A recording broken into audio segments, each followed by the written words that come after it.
Okay, so we're going to start the second part of our book. And this part is about how Odysseus left Calypso's island and came to the land of the Phaeacians, how he told he fared with the Cyclops and went past the terrible Scylla and the Charybdis and came to the island of Thaumacia, where his men slaughtered the cattle of the sun, how he was given a ship by the Phaeacians and came to his own land, how he overthrew the wooers who wasted his substance and came to reign again as king of Ithaca. Chapter 1. Ever mindful was Pallas Athene of Odysseus, although she might not help him openly because of a wrong he had done Poseidon, the god of the sea. But she spoke as the council of the gods, and she won from Zeus a pledge that Odysseus would now be permitted to return to his own land. On that day she went to Ithaca, and appearing to Telemachus, moved him, as he had been told, to go on the voyage in search of his father. And on that day, too, Hermes, by the will of Zeus, went to Oxgia, to that island where, as the Ancient One of the Sea had shown Menelaus, Odysseus was held by the nymph Calypso.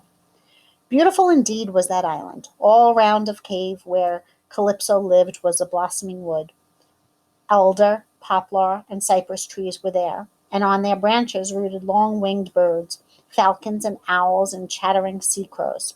Before the cave was a soft meadow in which thousands of violets bloomed, and with 4 fountains that gushed out of the ground and made clear streams through the grass.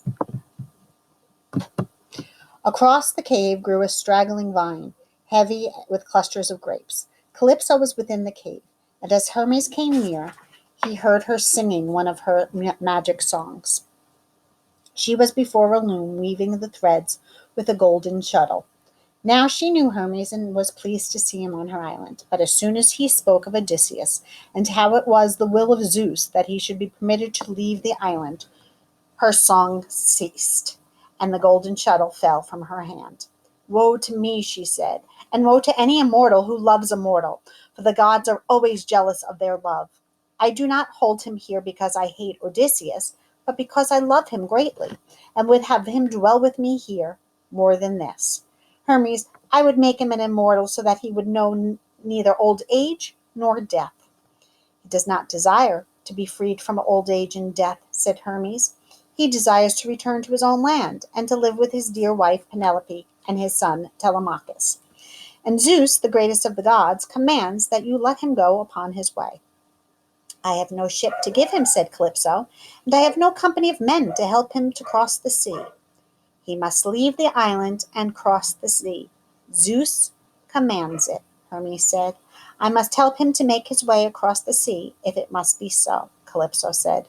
Then she bowed her head, and Hermes went from her. Straightway Calypso left her cave and went down to the sea. By the shore Odysseus stayed, looking across the wide sea with tears in his eyes. She came to him, and she said, Be not sorrowful any more, Odysseus. The time has come when thou mayest part from the island.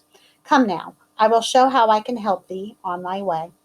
She brought him to the side of the island where great trees grew, and she put in his hands a double-edged axe and an adze.